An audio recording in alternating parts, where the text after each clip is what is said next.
So if you're a do-it-yourselfer like I am, and you have animals like I do, and they're below your feet like mine are, you have to wonder if they get into the stuff that you're doing. Well, when I was sanding my floor, my concrete, to get it level for when I put my floor down, this one got into the concrete, everything to do with the dust. He licked the whole floor, I think, one night. And I'm thinking, wow, why are you doing that? Why are you licking the floor? When I was done, I started to notice blood everywhere. And I'm trying to figure out where his blood's coming from. I thought it was coming from his mouth, ear, his nose. I thought it's coming from his dingling. So I'm thinking, wow, it started getting worse and worse and worse. Well, it got so bad and I'm having blood everywhere. It was time to go to the vet. So we went to the vet. The vet lady said that she thought that it seemed like maybe he got into some rat poison. And I didn't really know until I was repairing something. I walked away for a second and I came back. I caught the dog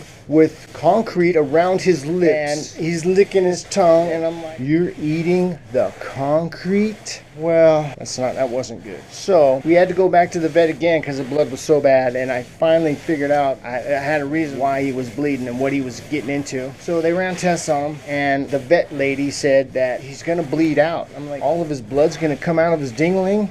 She said, yeah, the dog will bleed out if he continues eating that concrete. It's spitting out his red blood cell count or his white blood cell count, some count. When I picked him up, there was a puddle of blood in the stall where he was at. I started crying. I was shaking. I'm like, oh my God, look at all the blood. And the lady's like, oh no, it's okay. And he's getting all aggressive towards the people, and there's all this fighting and arguing and growling. He's got a muzzle on his mouth, and I thought the world was gonna end. It just seemed like a really bad day. So I took him home. I gave him these pills that he was supposed to take, and the next day he is peeing everywhere. And yes, my animals are very important to me.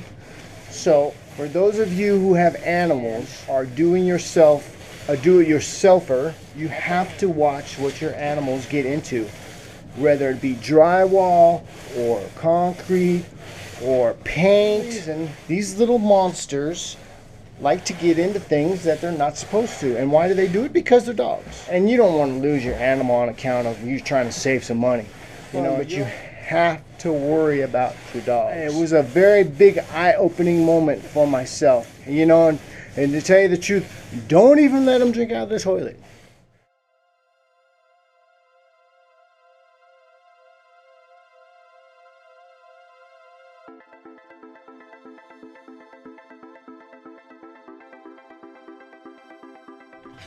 Say bye, Henry.